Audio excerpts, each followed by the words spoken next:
this one pepper? I don't know what we can call it. So much concentration. If it is meat, I don't think it can be like this. I'm washing it now, just like I want to wash a clothes.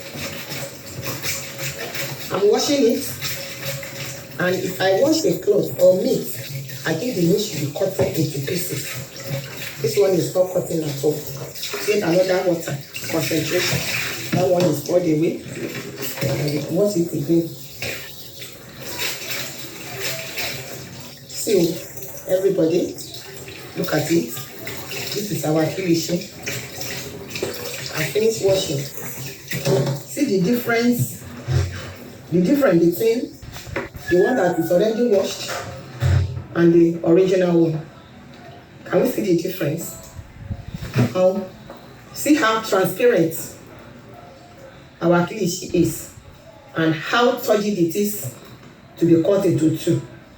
This is it. If this meat, how can we eat this and it will digest? It is quite unbelievable that people are selling this kind of thing for the consumption of other people just to make money. This is wickedness. Look at it. I'm using all my power to separate this thing from one another, but I cannot. Please, let us be mindful of our consumption of kilishi. It is not compulsory that we eat this kilishi. Please, this is not kilishi. This is ordinary rubber. I don't know the chemical that is used to make it. Look at it. Look at it, people. Look at it. This is terrible. Terrible. May God save us from the hands of the evil ones. Please, let us be mindful of our consumption. Thank you for watching. Please, after watching. Oda, ohun tí mi fẹ́ sọ ńbẹ̀ nìyí. Gẹ́gẹ́ mo máa sọ èmi Abọ́sẹ̀dé ewu nǹkan tí n bá rí pé ó lè ṣe wá láǹfààní. Òun náà ni máa ń gbé wá sórí ètò. Nítorí pé a ò mọ ẹni tí nǹkan náà tó lè gbàlà. Ọ̀pọ̀lọpọ̀ àwọn èèyàn ló jẹ́ pé tá bá ti rí nǹkan a máa fẹ́ jẹ, ṣùgbọ́n nǹkan tá ń jẹ a kì í yẹ̀ wò. Àbí ẹ rí kilishi tí arábìnrin tó ṣe, mo máa gbé sórí page mi ní ìsìn, ẹ máa rí lórí page mi, ẹ máa rí lórí Facebook mi. Ṣé ẹ mọ̀ pé kilishi tá à ń wí yìí gẹ́gẹ́ bí mi ṣe sọ wípé àwọn èèyàn wa gbogbo ọ̀nà ni wọ́n wá láti rí owó. Nígbà tí o bá ṣerú eléyìí, tí o gbìyànjú pé ìwọ̀nba iṣẹ́ tó bá ṣe kí Ọlọ́run kó fi àlùbáríkà sí, tó wá ń wá gbogbo ọ̀nà láti ní owó lọ́wọ́, ṣùgbọ́n tó jẹ́ pé ẹ̀mí àwọn èèyàn ò jọ ẹ́ lójú, ẹ̀mí ọmọlàkejì kò jẹ́ nǹkan kan sí ẹ, àbẹ́ẹ̀rí. Ẹ wo kilishi tí àwọn èèyàn ń jẹ. Àbújá ni wọ́n ti bá arábìnrin yẹn ra eléyìí tí ẹ̀ ń wò yẹn. Láti Àbújá wọ́n rà wá sílùú òyìnbó ń bí. Tó bá pé ẹni tí ò wà caution chemo, á kàn ti gé, á kàn máa jẹ ni. Ṣùgbọ́n nǹkan tí ò tẹ̀ wáyé mi tó bá ń jẹ, báwo ló ṣe fẹ́ rí? Rọ́bà náà ló máa jẹ. Èmi ò rò pé ó máa lè lọ lẹ́nu. Ṣé tó bá ti wá jẹ́ àwa gbé mi? Kábíyèsí Olódùmarè. Olúṣèyí Ògúnrẹ̀mí, a dúpẹ́ lọ́wọ́ yín, ẹ káàbọ̀ sórí ìkànnì yìí. Ọ̀yádélé Bọ́sẹ̀dé mẹ́ta báyìí, èwo lẹ̀rù ń bà ẹnu lèmi níbi ìtajà kàrà, ẹ káàbọ̀ sórí ìkànnì yìí. Joy Ọlálẹ̀yẹ, a dúpẹ́ lọ́wọ́ yín. Tósìn Òtúkọ̀yà, wọ́n ní may God continue to save us. Àmì o, àdúrà nìyẹn. Ṣùgbọ́n wọ́n ní tojútìyẹ̀ báyìí làparò fi ríran. Káwa gan fúnra tọ́lọ́run bá ń ṣọ́ wa, káwa náà máa ṣọ́ra wa. Òun ló fi jẹ́ pé tèmi bá rí nǹkan kan, èmi Abọ́sẹ̀dé, èmi máa ń gbìyànjú láti mú wá, nítorí pé wọ́n ní ẹni tó jí sí kòtò nǹkan ó kára yòókù lọ́gbọ́n. Ṣùgbọ́n àwọn nǹkan tí ó lè gba ẹ̀mí wa là, ṣé mo pé ọ̀pọ̀lọpọ̀ àìsàn ló wà ń ta tó jẹ́ pé a kì í dìdì mọ nǹkan tó ń fà lára ẹ̀ náà ní eléyìí tí a ti ń rí yìí. Kí Ọlọ́run Olódùmarè kó ṣàánú fún gbogbo wa ni, kó ṣàánú fún wa, káwa náà ṣàánú ara wa, gẹ́gẹ́ bí mo ṣe máa ń sọ.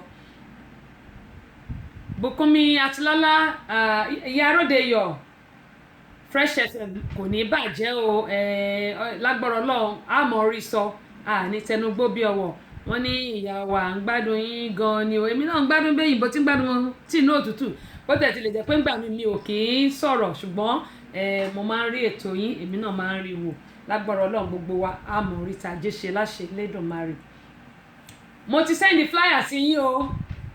Ìyá Ródeyọ̀, ń mọ̀ retí yín ní on the 28th of this month. Ń mọ̀ retí yín o ní ọjọ́ Sunday ló bọ́ sí láago 11 àárọ̀. Ṣùgbọ́n lágbára Ọlọ́run aago 12 pàmbá àti bẹ̀rẹ̀, ṣùgbọ́n aago 11 àárọ̀ ni ètò gbogbo yóò mọ̀ bẹ̀rẹ̀. Ń mọ̀ retí yín. Gbogbo ẹ̀yin tí mi bá send flyers tẹ́ bá ti wà nílùú Nàìjíríà, ẹ pàdé mi, ẹ lọ sórí page mi, ẹ rí flyer yẹn, ẹ wo address yẹn, ẹ máa bọ̀ ní Tessy Show lẹ́bẹ̀rẹ̀. You are all cordially invited. Akíkanjú ọmọ ńlá, àdúpọ̀ ọ̀pọ̀lọpọ̀ yẹn káàbọ̀ sórí ìkànnì. Kenny Àkànkẹ́ láti Ireland, mo ti rí ńgbà tẹ́ wọlé lẹ́ẹ̀kan. Mo rí àwọn àtẹ̀ránṣẹ́ tẹ́ fi ránṣẹ́ sí mi, Ọlọ́run á gbàdúrà yín náà o. Gbogbo ire tẹ́ ẹ rorò mi lágbára Ọlọ́run, ìbànújẹ́ ò ní jẹ́ tiyín, mo dúpẹ́ lọ́wọ́ yín o, ẹ ṣé gan ni. Ó dà gẹ́gẹ́ bí mo ń sọ lọ lẹ́ẹ̀kan yín pé tọ́lọ́ bá ń ṣọ́ wa kí àwa náà ń kọ́ kí a máa ṣọ́ra wa. Kílìṣí gbogbo àtà fẹ́ràn ẹ̀.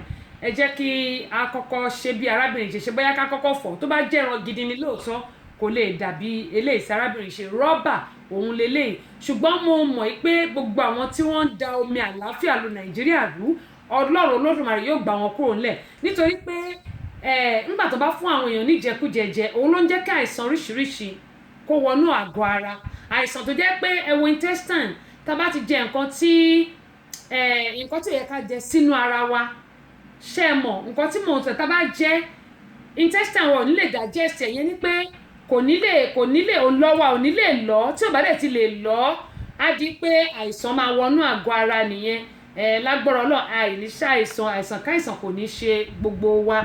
Ìdí nìyí tó fi jẹ́ pé gbogbo nǹkan tá bá ń rí kì í ṣe pé bí ebi bá ṣe pa wá tó tàbí bí nǹkan bá ṣe wù wá tó la ṣe máa ní afẹ́fẹ́ wàdùwàdù ká kọ́ gé jẹ náà rárá. Wọ́n ní ohun gbogbo ọgbọ́n báyìí ló fi ń kọ́ ni. Mo bẹ̀ wá torí Ọlọ́run, ohun tí mo sọ yìí ó lè dàbí pé kí ló ń sọ kí ló ń ṣe, ṣùgbọ́n ẹni tó bá tajà ìpè yóò gbowó òkúta. Gbogbo ohun tó ń dọmi àlàáfíà Nàìjíríà rú, Ọlọ́run yóò bá mú wọn kó lẹ̀, yóò gbà wọn kó lẹ̀ pátápátá, nítorí pé àwọn tí ẹ̀mí àwọn èèyàn jọ lójú òun ló ń ṣerú nǹkan báyìí. Àwọn tó ṣe wọ́n máa mọ̀ pé kílìṣí, wọ́n máa mọ̀ pé ẹran kọ́, wọ́n máa mọ̀ pé ẹran kọ́. Bọ́n ṣe wá ń ṣe rọ́bà tó wá ń di ẹran, òun ni òye mi. Nàìjíríà ọgbọ́n tá a gbọ́n, ọgbọ́n tó yẹ ká fi túlù ṣe, ìkà la fi ń ṣe. Ìkà ni ọgbọ́n tá a ní la fi ń ṣe. Bámidélé Káyọ̀dé Ṣítù, kílìṣí bí ẹran, kílìṣí ọ̀dà ṣé ẹ rí ńgbà tí ẹgbẹ́ tuntun ṣú ẹ̀ tẹ́yìn bóyá ẹ̀ sí ń bẹ̀ ńgbà tí mò ń ṣú ẹ̀. Ẹran ni ẹran báyìí ni bí kì í ṣe súyà, ó tún fẹ́ dàbí súyà ni ṣùgbọ́n kò ń ṣe súyà. Bí súyà ló ṣe fẹ́ rí but kò ń ṣe súyà. Ẹran ni wọ́n máa ń jẹ ni, wọ́n máa ń ṣe bẹ́ẹ̀ ni pé wọ́n ṣe súyà ni ṣùgbọ́n kì í ṣe súyà. Bó ṣe rí nìyẹn. Bóyá tí wo orí ètò nígbà tí mo ṣó mo ń bọ̀. Rí bí obìnrin yẹn ṣe ń fọ̀, bí arábìnrin yẹn ṣe ń fọ̀, kò yẹ kí wọ́n máa fọ̀ báyìí. Ẹ jẹ́ ń gbé sí eléyìí tí. And see if the meat is going to become soft and edible. I'm washing it in hot water. I'm still turning it because the water is very hot. I cannot put my hand. Even the pepper that is added, you don't even know if it is real pepper because the coloring is so much. I'm even afraid if this one cannot be poison. Ẹ jẹ́ wo mo fẹ́ wo ibi tí wọ́n ti máa lọ yẹn ní human body. Ibi tí arábìnrin yẹn ti máa lọ sókè ní mo fẹ́ wò mo ń bọ̀ o. Become soft. This is the kílìṣí. Mr. Bámidélé ẹ wò. I want to cut. The knife has to be very sharp before we can cut it. So I'm cutting part of this big one now. As you can see, I'm putting it inside the container and I'm going to bring hot water. I'm going to pour hot water on it now and see how it goes. The hot water has been added, and I'm going to stir it so that the pepper on it can melt and see if the meat is going to become soft and edible. I'm washing it in hot water. I'm still turning it because the water is very hot. I cannot put my hand. Even the pepper that is added, don't even know. Ó dáa, ibo lẹ̀yin ń gbé, mo máa tẹ̀ síwájú sí ibo lẹ̀yin ń gbé Mr. Bámidélé. Tó bá jẹ́ Nàìjíríà lẹ̀ ń gbé ni àbí Amẹ́ríkà àbí London, ó yẹ kẹ́ ẹ mọ̀. Ó dàbí súyà ni. It's real pepper because the coloring is so much. I'm even afraid if this one cannot be poison. It can be poisonous to human body into the system. Look at the kilishi, look at the meat. I don't know what this one is going to turn into, just like the piece, the small piece that I have already cut and experimented on. Everyone has to be very, very conscious of his or her consumption. Okay, Spain lẹ́wà kò tí ì dọ́dọ̀ yín nìyẹn. Tẹ́ bá ti ń gbọ́ kìlìṣì ó dàbí gẹ́mọ̀ sọ pé ó dàbí súyà ni. Bó ṣe mọ̀ pé súyà wọ́n máa gé súyà kéékèèké, but eléyìí ó máa wà gbọ́rọ̀ ni fúnra yín, ẹ lè gé fúnra yín, kẹ́tún wọ́n kẹ́ bẹ̀rẹ̀ sí jẹ. Ṣùgbọ́n Ọlọ́run ló ní pé Àbújá ni wọ́n ti bá arábìnrin yìí rà wá. Àbújá náà ti bá ara wá. Ọlọ́run ló ní pé kó kọ́kọ́ dà sínú omi kó gbìyànjú láti wò ó fún àǹfààní àwọn tí wọ́n sí lórí ètò nígbà tí mò ń play ẹ jẹ́ kí n play ẹ̀. Whatever that is brought to us, we should be careful before we eat it. I'm still washing so that the pepper can be washed off. Let me remove it from the hot water and use ordinary water to wash it. See the pepper. In this one pepper, I don't know what we can call it. So much concentration. If it is meat, I don't think it can be like this. I'm washing it now, just like I want to wash a clothes. I'm washing it, and if I wash a cloth or meat, I think the meat should be cut into pieces. This one is not cutting at all. Then another. So mo lérò pé ti rí ohun tẹ̀mí kàn fẹ́ kí gbogbo á mọ̀ ní pé gbogbo ohun tí a bá máa jẹ sí ẹnu ara wa ẹ jẹ́ ká ṣọ́ra. Bámidélé ẹni I could recollect now. Okay, ṣé rí kò wá ṣe ẹran gúngún, kì í tún ṣe ẹran gúngún bí gẹ́mọ̀ sọ pé bí súyà ṣe rí gangan ló ṣe rí. Wọ́n kàn máa fi ata gúngún sí ata gúngún àti àwọn oríṣiríṣi ìtẹ̀ mọ́ ṣe bó ṣe ń ṣe súyà ni wọ́n ṣe ń ṣe kílìṣì náà. Kílìṣì máa wá jẹ́ pé ó fẹ̀ pé súyà wọn máa gé ni wọn kì í gé kílìṣì, ẹ̀yin lẹ máa gé fúnra ara yín. Ṣùgbọ́n nǹkan tí mo fẹ́ kí gbogbo á mọ̀ ni pé a ń láti ṣọ́ra fún àwọn nǹkan táwọn máa jẹ sẹ́nu ara wa. Alága Adédàmọ́lá ẹ káàbọ̀ sórí ìkànnì yìí láti Las Vegas, gbára Las Vegas nǹkan o. Ká máa ṣọ́ra fún àwọn nǹkan táwọn máa jẹ sẹ́nu máa gbé sórí Facebook mi, ṣùgbọ́n mo kàn fẹ́ sọ̀rọ̀ lórí ẹ̀nù kí n tó gbé sórí ayélujára mi ni. Gbogbo apáta ẹ jẹ́ ká ṣọ́ra fún àwọn nǹkan tí a máa jẹ. Yẹmí Olúwo wọ́n ní that's what Fulani headmen selling for us in Nigeria. Ó dáa tó bá wá jẹ́ bẹ́ẹ̀ mo bẹ̀ yín torí Ọlọ́run Yẹmí Olúwo stop láti máa jẹ kílìṣì for now. Nítorí pé tá bá wò kílìṣì ẹran ni kì í ṣe rọ́bà, ṣùgbọ́n ilé rọ́bà lélẹ́yìí. Ṣárí kílìṣì ṣàmọ̀ gbogbo àtàjẹ súyà ti pọ́lísì méjì ní ìsìn ní Nàìjíríà náà torí èmi ò ń jẹ súyà mọ́ láti bí ọdún mélòó kan. Ẹ máa rí súyà gidi àti súyà èèyàn. Ẹnu mi kọ́ lẹ máa gbọ́ pé àtíṣà alájẹ o àbí àtíṣà kú, ẹnu mi kọ́ lẹ ti máa gbọ́ pé àtíṣà kú, ẹnu mi kọ́ lẹ ti máa gbọ́ yẹn.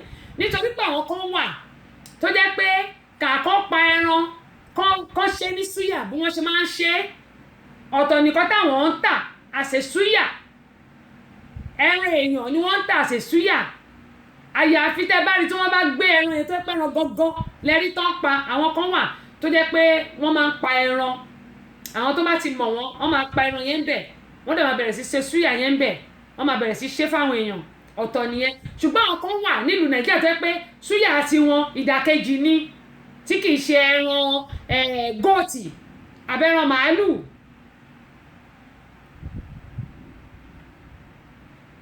ó máa ti dry Yẹmí Olú bẹ́ẹ̀ ni ó máa ti dry pa ṣùgbọ́n eléyìí tí mo fi wọ̀nyí ẹ rí bí wọ́n yẹn ṣe fọ̀ rọ́bà ni kì í ṣe kílìṣì rọ́bà ni kò dẹ̀ tí bá ṣe fẹ́ jẹ eléyìí tó máa digest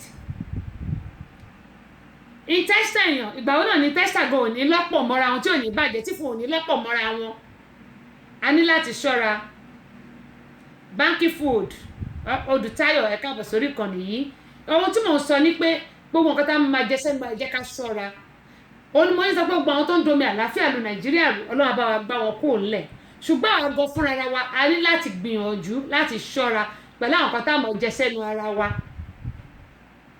bóríṣiríṣi súyà ṣe wà náà ni kílìṣì náà wà òun lẹ ti rí kọ́lọ́n kó ṣàánú wa o èmi ti sọ tèmi Abọ́sẹ̀dé ó sọ tiẹ̀ Ọlọ́run máa ṣọ́ tọ́lọ́ bá ṣọ́ wa káwa náà kọ́ ká máa ṣọ́ ara wa máa gbé sórí péjì mi tí n bá ti parí ètò ẹ máa rí lórí péjì mi gẹ́gbọ́n mi máa ń sọ pé ìrírí ayé ni gbogbo nǹkan yìí ọgbọ́n báyìí ló fi ń kọ́ ni Abíọ́dún Babábùnmi Ògúnjọbí àdúpẹ́ ẹ bá mi share fídíò yìí kí àwọn èèyàn náà kí wọ́n lè máa kẹ́kọ̀ọ́ lórí àwọn nǹkan tí à ń sọ yìí èmi náà mò ń kẹ́kọ̀ọ́ gẹ́mọ̀ yìí sọ èmi náà kẹ́kọ̀ọ́ ìyẹn nìkan kọ́ o nǹkan kan náà tún wà tó yẹ pé wọ́n tún ṣe nísìnyí èmi ò mọ̀ bá yín fẹ́ sọ̀rọ̀ ìlú wa Nàìjíríà sí gbogbo àwọn tá à ń jẹ ẹyin ǹjẹ́ àní bẹ̀rẹ̀ sí sin ẹdìyẹ ńlé wa ǹjẹ́ àní bẹ̀rẹ̀ sí sin ẹdìyẹ tó tá a bá ń sin ẹdìyẹ àti mọ̀ pé àdájúdájú ẹdìyẹ wa ló yín eléyìí mò ń bọ̀ náà.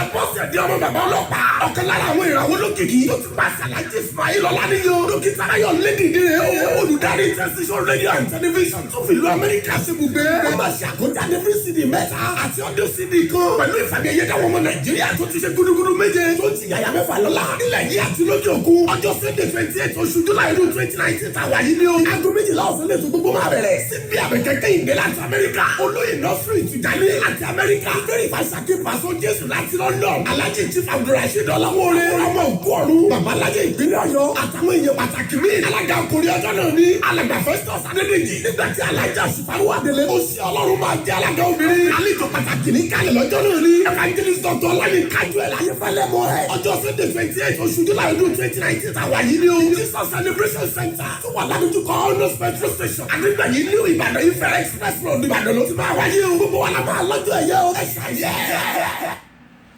Yẹmí Olúwo ṣẹ́rí ohun tẹ́ ẹ sọ yìí mo ti sọ ti àwọn drinks yẹn ní I think sometimes ago mo ti sọ nípa drinks àwọn drinks kan wà tó yẹ pé they are not authentic ipe wọn kì í ṣe ojúlówó mo ti sọ nípa ẹ̀ bí couple of probably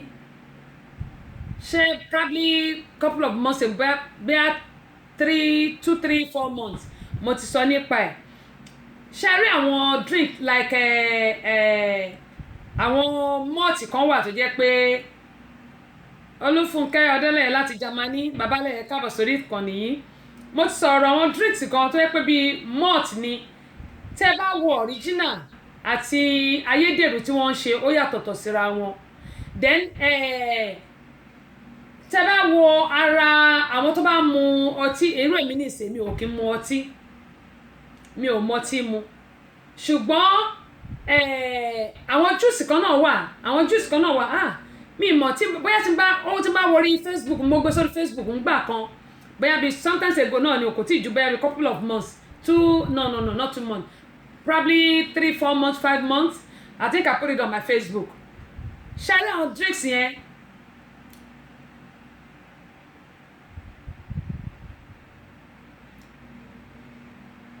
ọ̀dà ṣàwárí lè tẹ́lẹ̀ mú yìí tẹ́ni number 1 ẹ jẹ́ kí n bèrè lọ́wọ́ yín ṣé ìlú òyìnbó lẹ̀ ń gbé àbí Nàìjíríà ibo lẹ̀ ń gbé Yẹmí Olúwo ẹ jẹ́ àkọ́kọ́ mọ̀ ṣé ìlú òyìnbó lẹ̀ ń gbé bá sọ pé yes tẹ́ bá ní no màá ti mọ̀ pé lóyìnbó kọ́ ni ṣé lóyìnbó lè ń gbé tó bá jẹ́ yes ẹ ṣe yes tó bá jẹ́ no ẹ ṣe no màá wá sọ kankan fún yín. Number 1 Olúfúnkẹ́ ọjọ́ 10 nìyẹn o lágbọ́dọ̀ Ọlọ́run gbogbo wa ní wàrà wa tì Naija lè ń gbé ok tó bá jẹ́ Naija lè ń gbé number 1 ẹ jẹ́ kí n kọ́ sọ pé kò fi ṣe rí àwọn agolo tí wọ́n lò tó bá pé bọ́tù wọn káwọn lẹ́mu ṣé kàn ní àbí bọ́tù èwo ló jẹ́nu méjì tó bá jẹ́ kàn àwọn kan wà tó jẹ́ pé agolo tí wọ́n lọ ń ṣàyẹn kàn ok ṣé o pé ó yẹ kó máa dànù ni kí wọ́n fún pápá kan dànù ṣùgbọ́n wọ́n máa ń recycle ẹ̀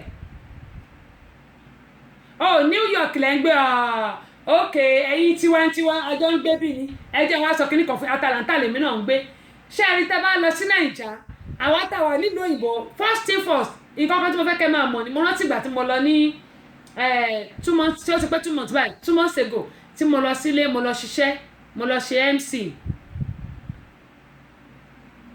I came to Naija ok ó ti yé mi mo lọ ṣe MC ìgbà tí a wá padà dé Lawal Abiodun may God continue to save us àmì o àti ẹ̀yin tẹ̀wá Naija àtàwọn náà tàwọn bí gbogbo ala lójọ́ ń bá wí so ìgbà tẹ̀mí délé number 1 ṣẹ́rà àtàwà nílùú òyìnbó nǹkan tí òye wa rèé tá a bá lọ sílùú Nàìjíríà system wa kò ṣe bí ti Nàìjíríà that's one thing I want you to put in your mind. Number 2 omi wọn tó wà nínú Nàìjíríà táwọn bá mu pure water you can't drink pure water torí pé ìkan nínú àwọn ẹ̀gbọ́n mi mo rántí Prince wọ́n ní wọ́n kàn mu omi bottle water kan bọ́n ṣe got sick nìyẹn tó dípọ́n lọ bíi 2 weeks or 3 weeks ní hospital. Nǹkan tí mo fẹ́ kẹ́ ẹ mọ̀ rèé system wa ó yàtọ̀ sí ti Nàìjíríà ìgbà táwa Nàìjíríà bójú omi gọ́tà ẹ̀mọ̀ pé gbà mí tí ò bá sí ẹ̀rọ a máa lọ omi bùlẹ̀ a máa bù a máa àtẹ̀níṣe a lè fálọ̀mù sí ẹlòmíì gò ní fi hàn kan sí a mú we cannot do that anymore. Pure water èmi ò lè bá wọn mú torí pé kò lè ṣe ó máa wú nǹkan mi lẹ̀ sí mi lára mi ò lè mú pure water. Then Evans mo gbọ́ ní last week tán ní pé nǹkan kan ṣẹlẹ̀ pẹ̀lú omi yẹn ṣe Evans tẹ bá ra Eva water yẹn tẹ bá délé ẹ lọ bọ́ ilẹ̀ ìyẹn fún àtọ́ bá nílò òyìnbó tá bá lọ Nàìjíríà ni mò ń sọ ẹ máa lọ bọ́ ilẹ̀ and then nìkan ra omi kan mi ò mọ orúkọ tó wà lára omi yẹn mi ò rántí ẹ̀ that was ọ̀rọ̀ tí mò ń sọ after tí mo ṣe program tán ní Friday ni mo rí eléyìí hydrogen peroxide ni wọ́n lọ dà sínú omi yẹn tó ń tà fáwọn èèyàn as a bottled water wọ́n àdẹ̀ mọ́ omi múmu ṣé mo pé lóòótọ́ omi contain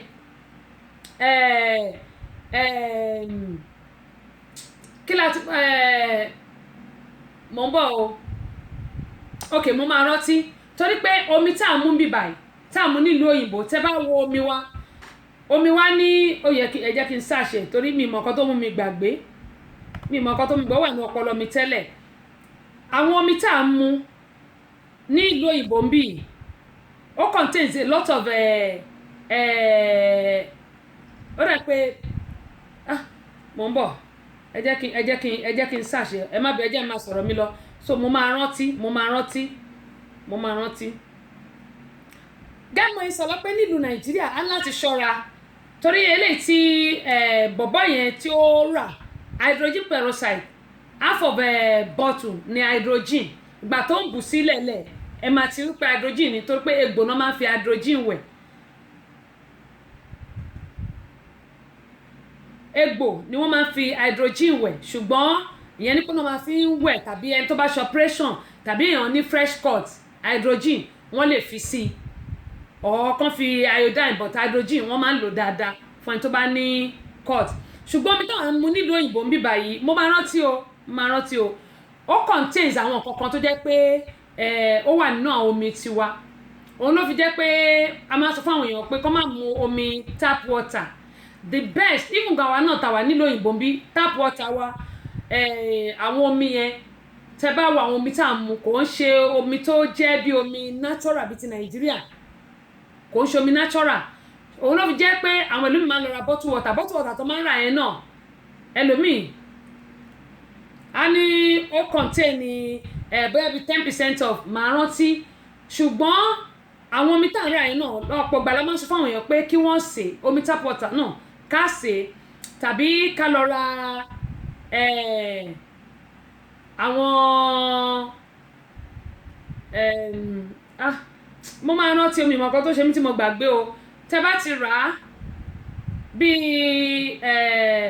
process báyìí ni ẹ máa kìbọnú omi yín tẹ́ bá ti kìbọnú omi ó máa yọ á clear àwọn gbogbo nǹkan tó jẹ́ bíi hydrogen or whatever tó wà nú ẹ̀ ó máa fọ gbogbo ẹ̀ dànù débi pé yóò ṣiṣẹ́ nínú ara. gẹ́gbọ́n yìí sọ pé àwọn nǹkan tí ó sọ pé molecules nínú àwọn omi tí a mú gẹ́gbọ́n yìí sọ pé àwọn tí kò ń ṣe pé omi wa pàápàá jùlọ ní ìlú Nàìjíríà gbogbo àwọn nǹkan tá à ń lo èmi náà àwọn kánù soda ni o kánù bíà ni o kánù kankan ni o wọ́n máa ń mú ìtàn ti lò tẹ́lẹ̀ ni wọ́n máa ń tún lò wọn kì í máa ń fọ̀ ọ́ nílùú Nàìjíríà ọ̀pọ̀lọpọ̀ wọn kì í máa ń fọ̀ ọ́ òun ló jẹ́ pé tá a bá lọ sílé tó jẹ́ pé àwa tó yẹ kó máa lọ ra àwọn nǹkan yẹn a kò máa mú ó yẹ ká kọ́kọ́ nu ẹnu gbogbo orí agolo yẹn ká kọ́kọ́ nu ẹnu ẹ̀ dáadáa tá a bá nu ẹnu ẹ̀ ká tó lè fi ti ẹnu dẹ̀ tá a bá dẹ̀ lọlé àwa tá wà nílùú òyìnbó a ní láti rí dájú pé a kọ́kọ́ tọ́jú àbẹ́yà ká lo bóyá bí anti-malaria àbí ká mú dání tàbá lè lò láti lé.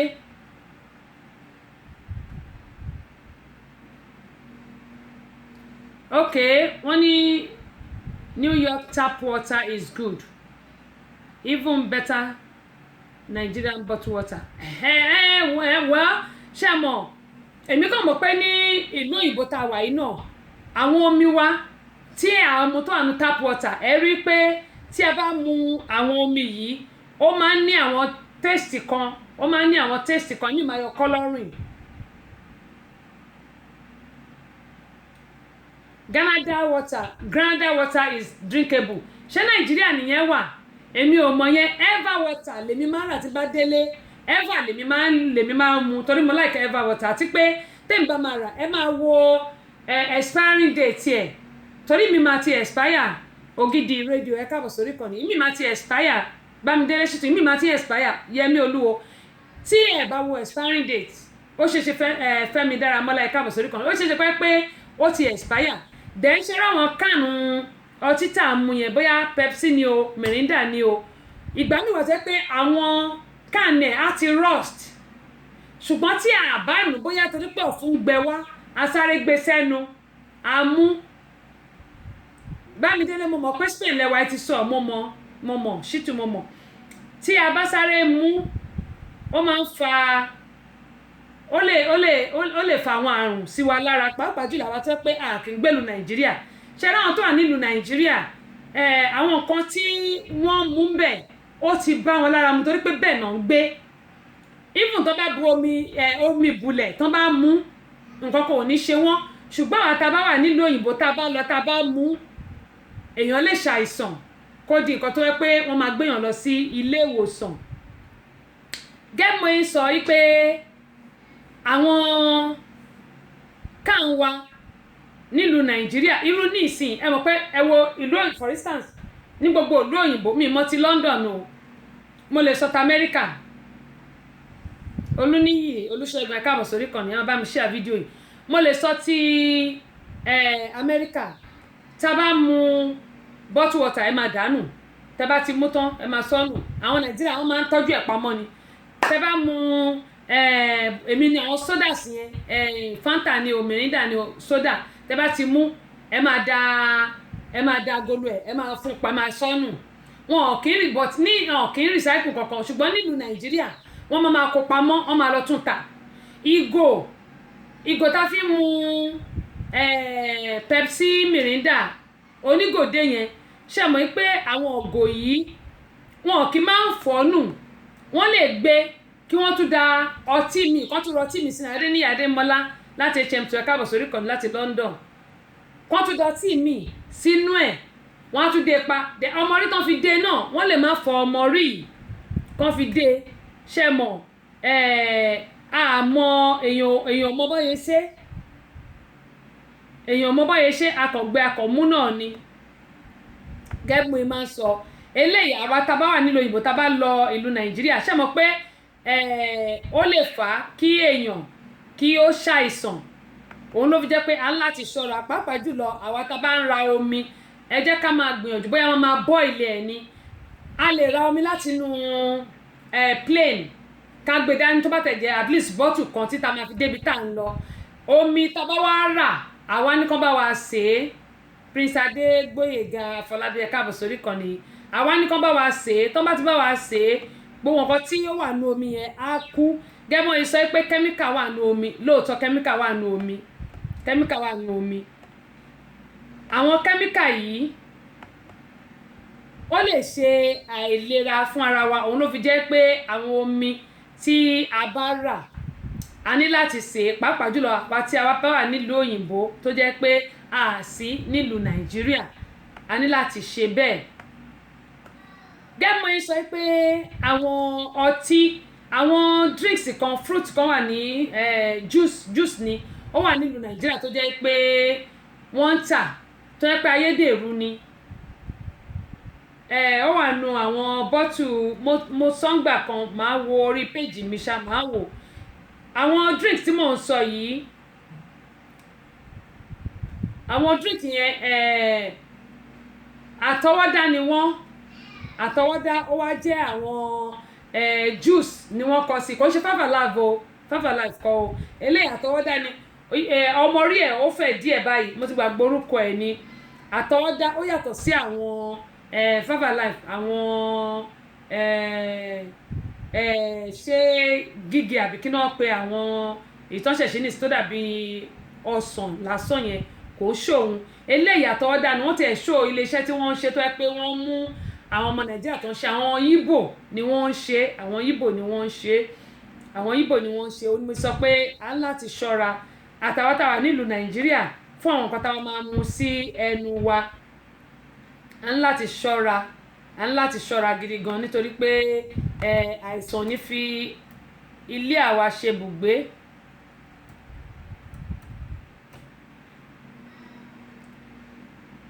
gẹ́gẹ́ mo tún ṣe ń sọ lọ pé gbogbo àwọn nǹkan wọ̀nyí ó ní kí a jẹ́ àjọ ojú ni alákànfí ṣọ́rí. ọ̀dà eléyìí tí mò ń wò níbàá nísìn ó ní àwọn omi wa mo ní ó contains ó ní mò ń bọ̀ o